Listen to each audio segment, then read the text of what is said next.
2023. What a year for cinema.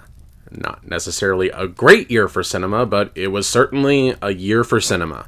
There was a lot of failure, especially in the box office. But this list is not necessarily about the films that did poor financially, although many of them did. No, I want to focus on which ones failed artistically. The most unpleasant, most incompetent, most dismal movie experiences of the year. And yeah, there was a lot to choose from because there were a lot of bad films this year. Now, before we dive in, I do need to mention that there are people that say that film critics shouldn't do a bottom 10 worst of the year list, saying that people work hard on a film, that nobody sets out to make a bad film, and we should cut filmmakers some slack if something doesn't work. I completely disagree with that argument. While it is true that filmmakers don't intentionally try to make bad films, they don't always try to make it good either. Plus, just because someone worked hard on a movie, that doesn't mean I have to like it or not criticize it because someone who worked hard on it might see it. When you're a filmmaker, criticism comes with the territory. I think worst of lists are important because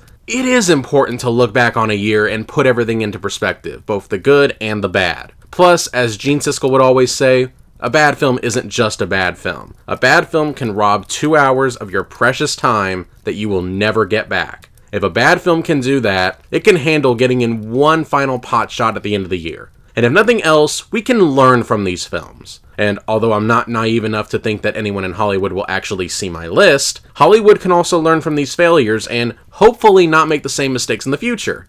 Even though we know they will.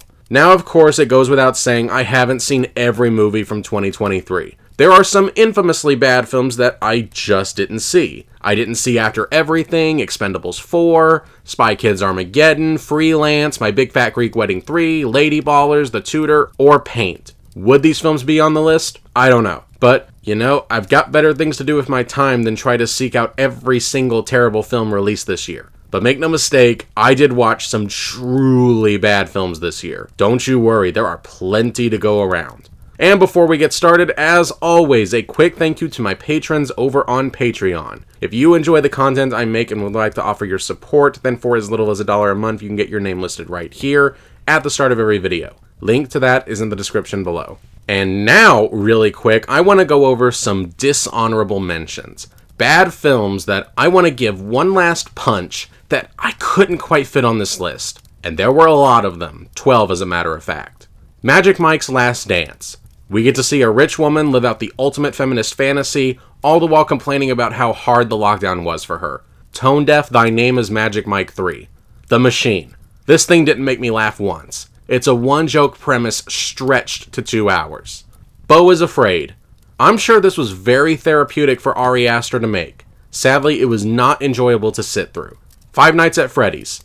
Maybe it was made for fans of the game. That's fine, but that doesn't change the fact that the product as is completely incoherent and filled with logical gaps. House Party. A bad remake that doesn't understand what made the original so charming. Retribution. A movie so stupid it doesn't understand how gravity works. I hope these paychecks are worth it, Liam Neeson. The Flash. The final death rattle for the DCEU. Horrendous CG. A pointless story that goes nowhere. Pitiful attempts at humor, and a climax that's an insult to anyone who actually cared about this story. Out of all the big-budget, big studio films released this year, this one was easily the worst. The Black Demon. Most Shark Attack films know they're trash. This one tries to take its environmental themes deftly seriously. 97 minutes. Calling this thing 24 light feels like an insult to 24. Marlowe. One of the most fascinatingly bad films of the year, as it seems like it was made with absolutely nobody in mind. An R-rated Philip Marlowe film based on one of the books written after Raymond Chandler's death. It doesn't help that this film is confusing and really difficult to follow. Also, Liam Neeson is a terrible replacement for Humphrey Bogart. 57 Seconds. A waste of an intriguing concept. This one just has a horrible script attached to it that nobody could save. And finally, just barely missing the list, Your Place or Mine. A rom-com in which our lead couple only share 2 scenes together and spend most of one of them fighting. This was just a staggering miscalculation. Alright, that's enough honorable mentions. Now let's actually dive into the 10 worst films of the year. Number 10. I like Robert Rodriguez. I have a lot of respect for Robert Rodriguez. He can be a talented filmmaker, but when he misfires, he really misfires. Case in point, Hypnotic. His attempt at trying to tell a twisty, Christopher Nolan-esque cerebral thriller. And the result is a really dull film that feels like there are absolutely no stakes and ends so anticlimactically that it feels like it's over before it even begins. This feels like a straight-to-DVD Asylum knockoff to a film that doesn't even exist. And how the king of low-budget films, a man who had previously made a movie like El Mariachi on a budget of $7,000, and yet he's made a $65 million film that looks like it cost a tenth of that, is just inexcusable. Number 9. The Devil Conspiracy. Did you see it? Yeah, that's what I thought. Nobody did. I was probably the only person who saw this movie at the theater that this was playing at. And we're not talking like only a handful of theaters. This thing actually got a wide release, and it made less than $1 million. True story, the theater that I frequent had a poster for this movie in the lobby, and that poster stayed up for at least a month afterwards. Almost like they even forgot that the movie had already came out and forgot to take the poster down. And what's baffling is that for how forgettable it is, it has a completely bonkers premise of a group of Satan worshippers that run a biotech company stealing the Shroud of Turin in order to clone Jesus Christ so that the devil can possess him. How anybody thought this premise was a good enough idea to throw money at it and somehow expect a return on it is a genuine mystery to me. This movie is hilariously awful. The special effects, at least the ones that you can see, are horrendous. And the costume work for the angels and demons looks like they just went to Party City and cobbled something together in an afternoon. It looks pathetic. Oh, and on top of that, this film has about the same level of spiritual depth and accuracy as a Joel Osteen sermon. It gets basic stuff wrong, like Michael the Archangel somehow being unaware that God is omniscient. Honestly, out of all the films on this list, I almost want to recommend this one, because if you get together with a group of friends who love watching bad movies, this is the perfect riffing movie because of how awful it is. It can be genuinely laughed at. Number 8. Satire. Some satires are good. Some satires are bad. Some satires are right down the middle. Then there are satires like Fool's Paradise. A film that is so lost at nearly every turn that it feels like it needs to stop and ask for directions. Charlie Day is a talented comedian. He's proven this over and over in It's Always Sunny in Philadelphia. But here he proves that he's less capable as a writer/director. This is a film that has what I'm sure sounded like funny ideas on paper, but Day clearly has no clue how to stage them or how to get the timing just right. So any comedic potential is snuffed out before it has a chance to get off the ground. Ken Jeong is really annoying as a Hollywood publicist, and Charlie Day is completely miscast in the role of the silent protagonist. Let me repeat that. Charlie Day plays the silent protagonist.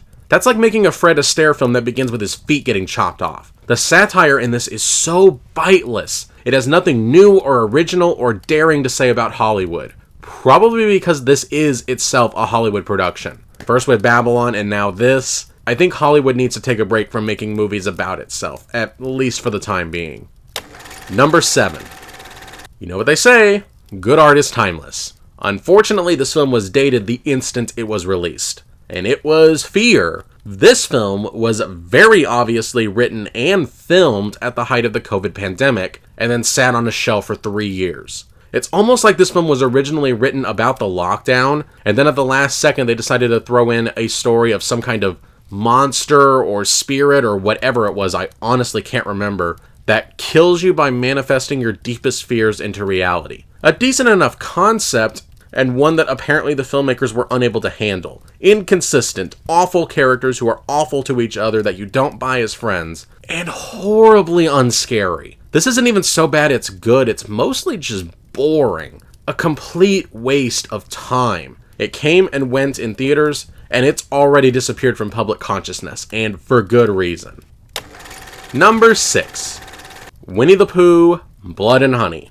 Do I really need to say anything else? This should not have been difficult. Just incorporate some kills with Winnie the Pooh style iconography. It could have been a campy, self-aware little piece of curiosity. But, oh boy, that is not what this is. This is just a crappy slasher film with the most stock, boring meatbags, victims, characters you could possibly think of. And the kills are uncreative. It genuinely thinks that just having Winnie the Pooh and Piglet as slasher monsters in and of itself is enough to make this work as a film. And they are very much mistaken. And watching a good self-aware slasher film like Thanksgiving after watching this has only amplified its flaws since. There is not an ounce of passion behind any of this. This is a cynical, lazy cash grab that relied solely on name recognition to get butts in seats. The only reason this film isn't any lower on the list is because I actually did like the opening animated bit establishing the story. If the film had been able to live up to the first 2 minutes, I'd probably like it. But no, it didn't. All I gotta say is, maybe they'll get it right with the forthcoming sequel, this time with Tigger thrown into the mix. But I wouldn't hold my breath. Number 5. Hey, let's do a female empowerment story with turning a normal woman into a powerful mafia boss. Sure, when a guy does it, it's bad and evil and a tragedy, but when a woman does it, it's funny and empowering. Mafia Mama was just awful. A dime a dozen mainstream comedy that feels like it was made on an assembly line. This might actually be Toni Collette's worst performance of her entire career. She is floundering her way through a completely tone-deaf movie that tries to tell some dark jokes, including one scene that tries to make a joke out of a hitman trying to a woman, but there's no wit, and it's not smart. Director Catherine Hardwicke has really lost her way since 13 and The Nativity Story. Maybe she can find it again someday, but not if she keeps making films like this. Number 4. You know what every film on this list has in common? If someone were to ask me what the basic premise or conflict of each of these films were, I could at least give a 1 or 2 sentence response. That is except for one film on this list. This entry, Knights of the Zodiac. I saw this film like 3 months ago, and I can barely remember that I even saw it. It left so little of an impact that it might be the cinematic equivalent of staring at a wall. It is a nothing experience. Apparently this is based on a manga called Saint Seiya, which I had never even heard of, but I can imagine that if you're a fan of the manga, that this is just gonna piss you off. They were given a budget of $60 million to bring it to the big screen, and the end result was so unengaging that I retained almost none of it. But in other people's reviews for the film, other films that kept popping up in comparison to it were The Last Airbender and Dragon Ball Evolution. So, that's a yikes. Number 3. I can handle a lot of things that bad movies throw at me, but annoyance is probably the single worst feeling I can ever experience while watching a movie.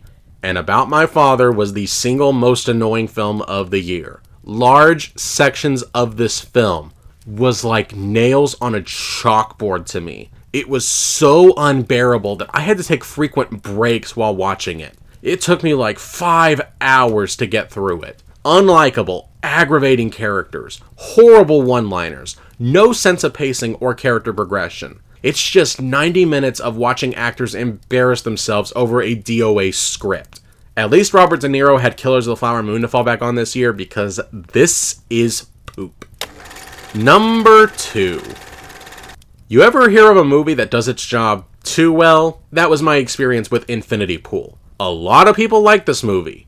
I was not one of them. This film is supposed to be a fever dream that acts as kind of an eat the rich commentary, but is both illogical and horribly unpleasant. Every character in this film is a reprehensible piece of work, so you don't care what happens to any of them. This film's intention is to put you in a bad headspace, and boy did it succeed at that, because I left this film with a massive headache. This is like watching somebody think they're edgy because they spent 20 minutes scrolling r/I'm 14 and this is deep. I'm pretty sure I checked out by the time the film's 5-minute psychedelic orgy scene reared its head, and by the time we see a group of Hasidic Jews in an airport wearing long pointy noses, I was completely numb. This may not technically be the worst film of the year, but it's the film I would least like to rewatch a second time, and was the most unpleasant experience of the entire year. I very nearly walked out of the film, and the only reason I didn't was because I had a second screening I had to go to. The previously aforementioned Fear. What a double feature that was. And number 1. Way back when this film first came out in theaters back in March, I actually predicted that this was going to be the worst film of the year. I predicted there was going to be no other film that was going to top it in terms of sheer awfulness and ineptitude, and I was right. Children of the Corn, put as bluntly as possible, is the single most incompetent film of the year. It's a film that's trying to be an allegory for climate change alarmism, in which the climate change alarmists are the bad guys. It's a movie that features scenes of characters acting in ways that no real people would ever act in the situation. It's a movie that features gaping plot holes, inconsistencies, or laughable leaps of logic in almost every single scene. Add on top of that a hideous CGI monster that genuinely looks like the Dana Carvey cow poop costume in Master of Disguise, and you add all this together, and you've got a perfect storm of just sheer awfulness. This movie was written and directed by Kurt Wimmer, the same guy that made Equilibrium 20 years ago, a man